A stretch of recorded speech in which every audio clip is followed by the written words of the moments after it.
Welcome to Engineering Influence Podcast from the American Council of Engineering Companies. We are very pleased to be bringing a topic to the show today, which is of great importance to our industry, especially today as data and technology, of course, has taken such a spotlight place, not only in our industry, but the economy as a whole. And the ACEC Research Institute has been looking at the issue of technology adoption and especially how technology is being used by engineering firms, what kind of technology is being used, the level of adoption of those technology platforms, and how it's changing the way that we do business. Now, a couple of weeks ago, we got together at our fall conference in Marco Island, and we had a conversation about this issue. We had one of our keynote speakers, Mitch Joel. He's a marketer. He's a digital marketer, and he was talking about how to reach customers in the post-pandemic environment. And a lot of the conversation centered around technology adoption and how companies and engineering firms can use technology not only to improve their own efficiencies, but to potentially create a differentiation in the marketplace and become more competitive. And we're working right now, and the Research Institute is working right now on producing a technology study. And to discuss kind of this issue from a 10,000-foot level, I am very pleased to be joined by two experts from Bentley Systems. I am joined by Dustin Parkman. He's the Vice President, Mobility Industry Solutions with Bentley Systems, and Lori Hufford, Vice President, Design and Engineering, Enterprise Systems with Bentley Systems. Thank you both for being with us today. Thank you, Jeff, for having us. Thanks. Glad to be here. You know, I think that it's interesting because Bentley was one of close to a dozen companies that helped lend their expertise to this study and the research team and the development of this overall research project. So really want to thank you guys for providing your own thought leadership on this and your own experience. But, you know, I am kind of interested because I looked, I reviewed some of the preliminary information about the study, and I noticed that it really focused on three areas. Engineering collaboration, 3D modeling and BIM automation, and then insight tools. In the process of helping out the Institute, how did you help guide the decision to kind of focus in on those three areas of technology for adoption? So the reason we chose or helped influence those three topics is that's essentially the challenges and feedback that we've been getting from the marketplace for a few years. So if you take BIM, for example, it's been around for quite a while. It's very mature in its stage, but its adoption and implementation and value is still there's still a lot of untapped potential there, right? So for example, on that one, you end up with 3D modeling technology, but a lot of the processes and things like that are built around that are still essentially the same as they were before. And then you have insights, which is really all about kind of tapping the data that's being created and getting more value out of it. So as engineering firms are designing and engineering infrastructure for communities, it's always been kind of a transactional conversation, right? It's a project based, the project is done, you move on to the next project, but there's actually a lot of intelligence there, right? So the idea around insights is being able to tap into that value and potentially offer different markets, different things that value that engineering firms can actually not only have internally, like for predictive analytics and predictive behavior and those types of things, but also more value they can deliver to their customers. And then the last one, which was the engineering collaboration, all these things are kind of tied together, right? In order to be super effective with these types of tools, you need the collaboration backbone to do that. And particularly with the pandemic and a lot of the workforce shortages and workforce distribution that took place, it really kind of shined a light on a lot of the different challenges that engineering firms are having and kind of put it to the test. So I think where a lot of the engineering collaboration software may have only been used by larger engineering firms in the past, even small, mid-sized firms really kind of identify that, hey, there's a huge need for this, right? We're no longer in the office, we're distributed. And then if you take that and you compound that with just overall workforce shortages and talent shortages in the industry, that engineering collaboration software can allow companies to kind of tap talent where that talent is, right? Rather than having everybody physically in one location, you can go out and get the best engineers wherever they're located and still have them be super effective for regional and local work. Lori, I know that your expertise at Bentley, I mean, over 25 years of industry experience in general, both in engineering and then also with the technology side of the house. But I know that you're running the strategic direction for Bentley's engineering collaboration applications. What's your perspective on this kind of technology and how it's being deployed in the AE space? Yeah, thanks. And I think Dustin did a great job of setting the stage for that. The pandemic has really changed things, and I think everybody is aware of that. The challenges that the engineering community faced even just a couple of years ago are much different than they were then. And the beauty of engineering collaboration software is that it helps facilitate these diverse design teams spread across the world, multidisciplinary design teams working on the world's most complicated infrastructure projects to do their job more efficiently and to not have to focus on how do I collaborate better with my team. It just becomes a natural part of their workflow. And so one of the things that we're really trying to do here at Bentley is establish and further the standard engineering workflows by leveraging next generation technology. So design review, other types of collaboration with regards to transmittals and submittals and that sort of thing. Make it just such an easy part of the engineer's work that they can focus on the engineering capabilities that they need in order to design the world's infrastructure. Yeah. Which is, it's a challenge, I guess. You have an industry that's been so focused on paper for so long and has, especially when dealing with public sector clients who have a specific way of doing things.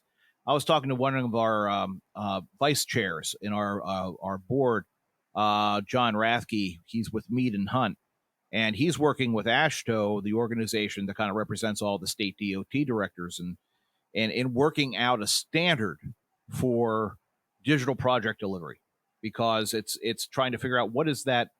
This kind of goes to the 3D modeling and BIM side of that equation when we're looking at that technology breakdown, but creating that unified file system that could be used and between public sector clients, no matter where they are, across jurisdiction, and then with consultants on the other end. Kind of, how do you actually take this digital version of what everybody's been doing on paper, and how do you actually create it and make it work? And that seems to be an important part of this puzzle. And I wonder if that kind of has gone to the question of technology adoption by some firms. The very large institutional firms that are multinational, and to the point, Lori and Dustin, that you brought up about how do you coordinate on large infrastructure projects, especially if you have teams in different locations, both national and then across the world. But then, it's the case of how do you do that when you are a smaller firm? How do you accomplish that? What have you seen from your perch at Bentley about how these technologies are being adopted by your smaller or mid-tier firms compared to, in comparison to the big guys? I mean, you bring up a couple of interesting points, Jeff, because contractually, particularly in government sector, so you're talking about DOTs and large municipalities, the standards for what are being delivered are still rooted in that paper-based mentality, right? It may be electronic, but it's, for all practical purposes, it's the deliverable is electronic paper. So one of the things that can really drive the smaller firms is those actual agencies changing their contract deliverables. So not only, obviously there'll be a period of time where we have to cross the chasm and bridge the gap, where there'll be electronic 2D deliverables, but also requiring that 3D deliverable to come along with it as part of that contract. That will kind of be the catalyst that will commoditize this across firms regardless of size. So what we typically see today is the smaller firms are getting very involved in BIM when they are a subcontractor to a larger firm. So if there's a larger prime that has the contract and they're wanting those deliverables for their own internal ROI and better design outcomes, then it's kind of cascades down. But when it's a smaller firm and they're contracted directly by those public entities, the contract doesn't require that, so they typically don't make the investment because they are a smaller firm. The ROI may not be there. They may not have the enough of the skill set within their organization to actually be able to do it at scale. Yeah, Lori, what are your thoughts on that? Yeah, I think we're really seeing an exciting time here in terms of this transformation. We are seeing a lot of smaller firms subcontracting to larger firms, and at the end of the day, whether you're a large firm or you're a small firm, you're doing the same type of work, right? You're performing the same type of engineering work. You're just working in a smaller ecosystem in your own organization, but a lot of times you are participating in these large ecosystems, and so the world is becoming a smaller place. The pandemic has resulted in the world becoming a smaller place, and engineering collaboration software is designed to facilitate that transformation.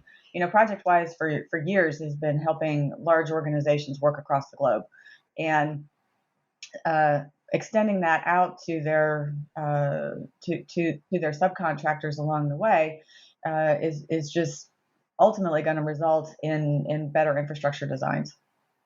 So what do you think has been the greatest barrier of entry for this technology? Because one of the things I saw in some of the early results from this survey is that it's a question of not only just having the financial ability to take on these technologies, but there's also a mix of the people who have some experience using this. It's just not the buy-in cost, but it's also how do you get the stuff stood up, especially if you're really any firm of any size. I mean, if you don't have a unit internally that can help educate people on this product, then you're not going to be able to maximize your efficiency with it. I mean, what have you seen from your positions on technology adoption? What's the biggest barrier to get the stuff put in place? So, I mean, there's a lot of different answers to this question, Jeff. There's not a single answer, but I think one of the things that we've seen is it's really about the workforce that's within the company, right? So depending on the appetite for it, there can be age separation. There can be people who've been rooted in doing things a certain way, and there's a resistance to change, like any organization. And then you have cases where engineering firms that are small have completely embraced it, and they've done it for the purpose of competitive advantage and first movers into a particular industry. And the one advantage that I'll say that small firms have that exceeds the larger firms is they have agility on their side.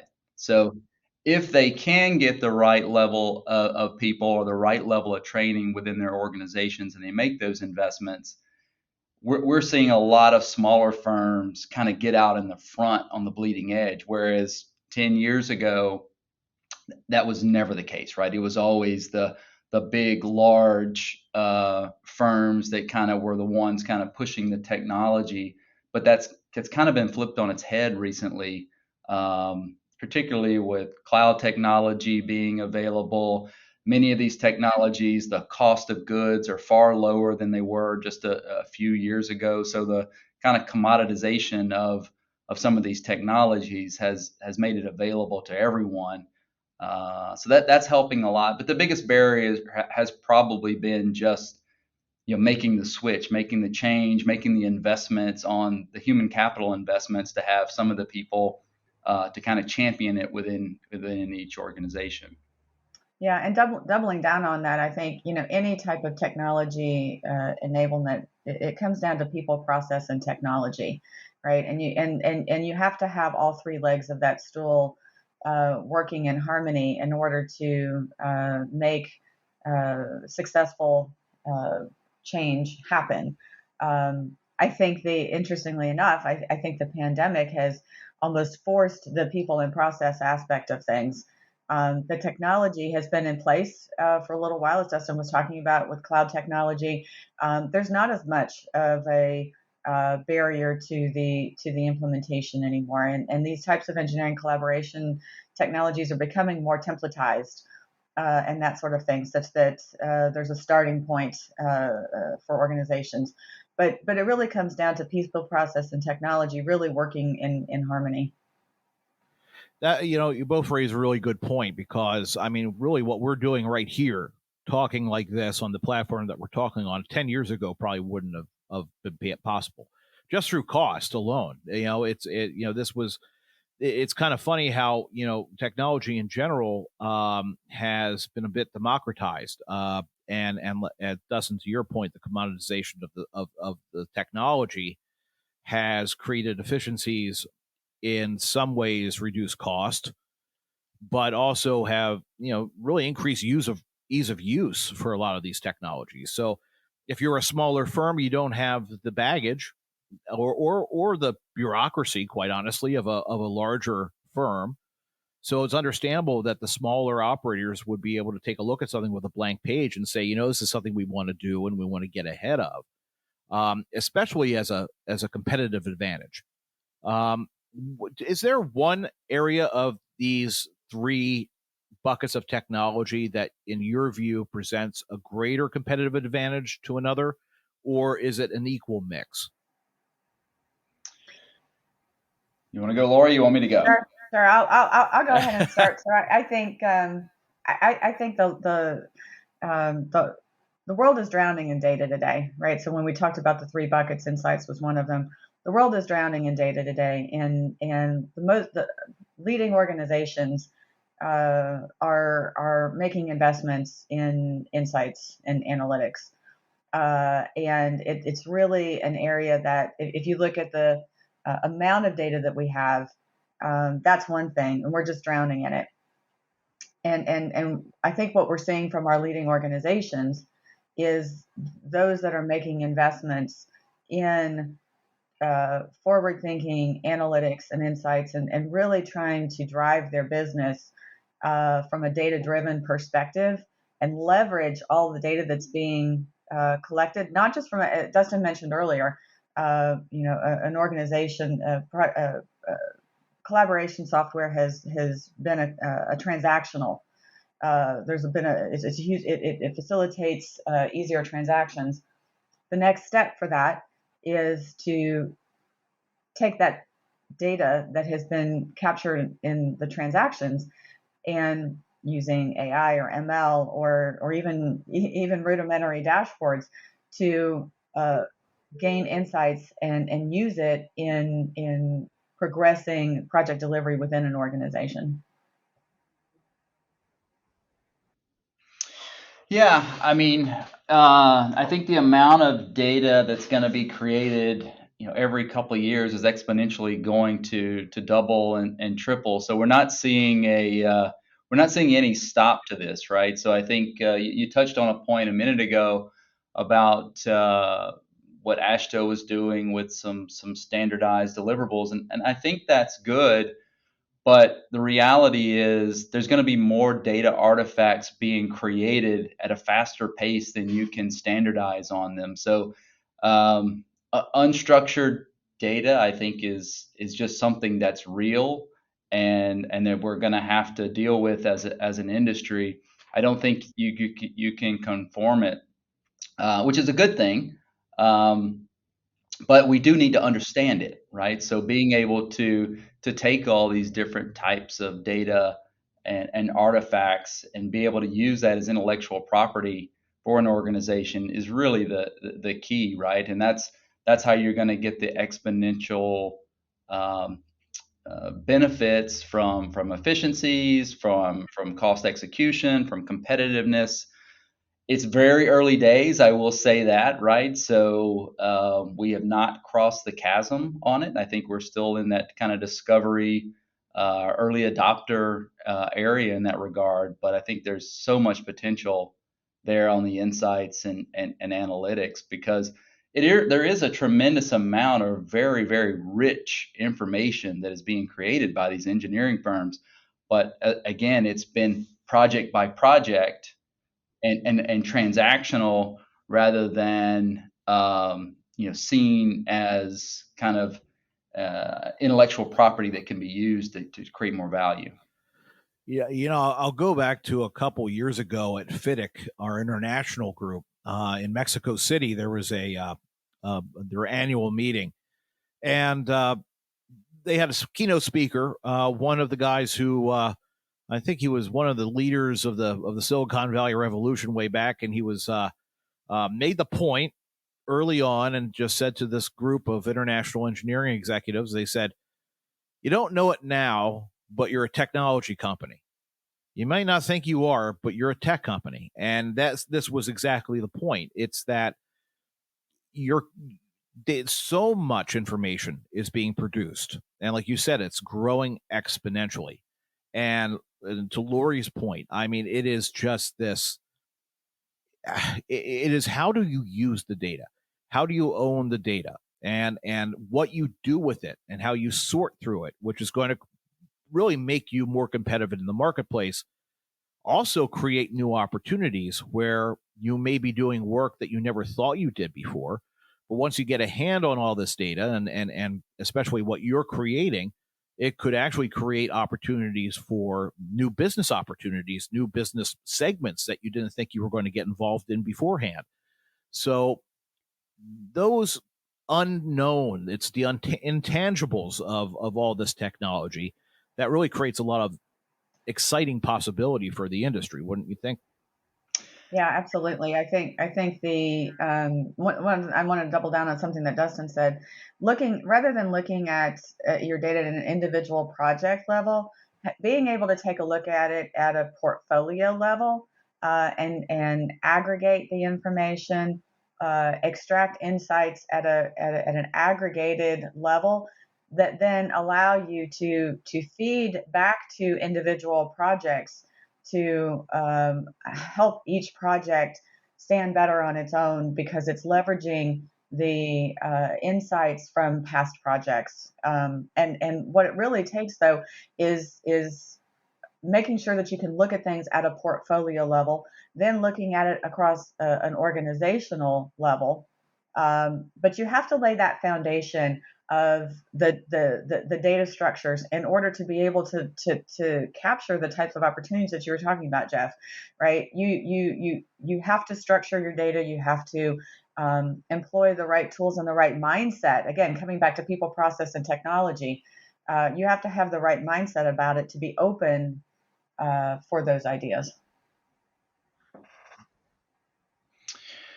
Yeah, I mean, I think engineering companies as a technology provider is a very interesting concept, and we've been seeing a lot of this already. Where I think I think particularly companies are engineering companies are identified, and they have a lot of the data. They have a lot of technology. They certainly like the evaluations that technology companies get from a value perspective, as opposed to a consulting valuation.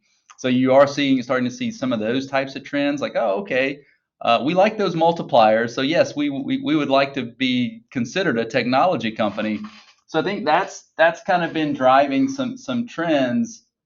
And so I think, if you look at a lot of the forward type of predictions, and I'm not going to go on a soapbox about metaverse or any of that type of stuff, but there's a lot of this Web 3.0 technology that's coming out. You've got blockchain, you've got metaverse, and all these different things, and they seem a bit more out on the edge with gaming and stuff like that. But those things could be real for technology providers, where you think about like the content, right? It's the content that makes a lot of these things valuable. And what do engineering companies do? They create a lot of content, right? A lot of engineering artifacts. So I think, engineering companies as a technology provider, I think you're going to see a lot more of that, and we're already seeing elements of it now. So let's kind of wrap up with one final question from your perspectives, Lori and Dustin. What do you hope to get out of this study when it's all said and done? What would you think engineering firm leaders should do with this research once they have it in hand? So I think I guess what we would expect is to see a lot more, particularly mid-size and smaller engineering firms taking the plunge. We're already seeing a lot of elements of that already, right? But as you use the word democratize, we would expect to see it democratized over the next few years, right? Particularly in the U.S., where you've got an infrastructure bill that's going to put more constraints on an already constrained workforce. You're going to see some of the contractual limitations and barriers that haven't really kind of pushed engineering firms to make that jump. You're going to see that happen. So that kind of puts going to put your hands on the scale a little bit. And so I think that will help a lot as well. And I think they just need to know that a lot of the technology, I mean, 2 of the 3 topics that we talked about, right, they're not new. They've been here for a very, very long time. It hasn't made its way down to every firm. So I think that's, something that can happen really fast. Lori, how about you? Yeah, I'd really like to thank the ACEC Research Institute for the work that they did. I think this kind of research is extremely valuable for the industry as a whole. To have this type of independent view of things, I think that engineering firms will find it valuable to compare themselves to their peers. I think every firm is always wanting to know, well, what's going on in the industry, and having an organization like ACEC put a report and perform the type of research that they did here allows an organization to benchmark themselves and see, well, what technology opportunities am I missing? What in my strategy do I need to look at to make my firm more competitive, regardless of the size of the firm. We've talked a lot about small and mid-sized companies and some of the advantages that they have, allowing them to have access to a report like this and know that the technology is available to them to be able to compete more efficiently, just like some of the larger firms have been doing in an easy manner. I think it's just invaluable. Well, this is exactly the kind of research that the Institute was designed to produce.